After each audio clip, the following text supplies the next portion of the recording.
A long time ago, when the snowflakes fell like feathers, a queen sat sewing at a window. She pricked her finger on a needle so that 3 drops of blood fell upon the snow. How pretty her red blood looked dazzling on the whiteness. The queen said, "Ah me, if only I had a child with skin as white as snow, and lips as red as blood, and hair as black as the ebony window." In the spring, she had a child who was just as she had imagined, and everyone called her Snow White. But alas, the good queen died, and the king married a new queen whose heart was evil. This wicked queen had a magical mirror, and when she stood and gazed into it, she asked, "Mirror, mirror on the wall, who is the fairest of them all?" And when the mirror replied, "Thou, O Queen, are the fairest of them all," her vain heart rejoiced.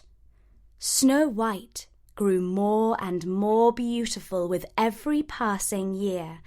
At last, the time came when the mirror said, "O Queen, if truth be told, Snow White is fairest, now she is 16 years old." And the queen almost smashed the mirror in her rage.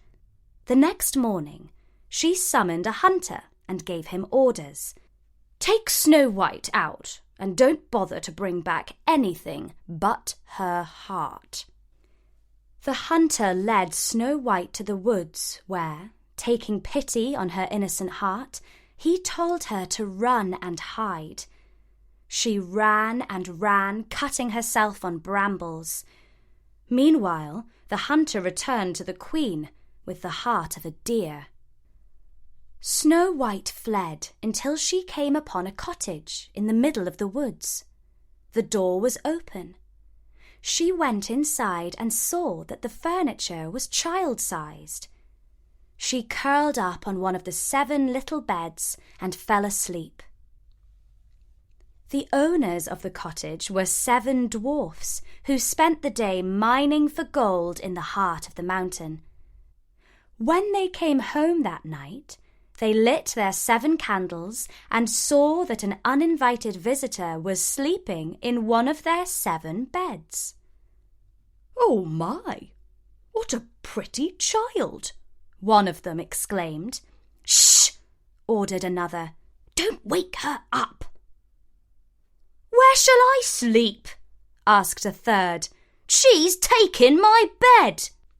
"Well," said a fourth, "there are 7 hours in the night, so every hour one of us must get out of bed and take a turn at sleeping in the chair."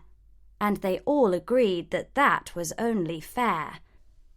When the sun rose, Snow White awoke. How frightened she was when she saw the 7 dwarfs. But they were friendly and asked her name. "Snow White," she replied.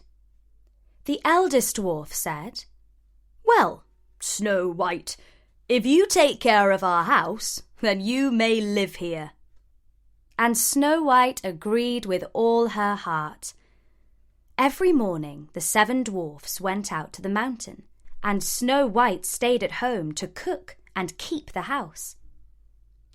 Meanwhile, the queen asked her mirror, "Who is the fairest of all?" And the mirror answered, "Oh, Lady Queen, though fair ye be, Snow White is fairer far to see. Over the hills and far away, she lives with 7 dwarfs today." "Liar!"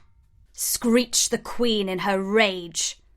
But soon she realized that the hunter must have tricked her.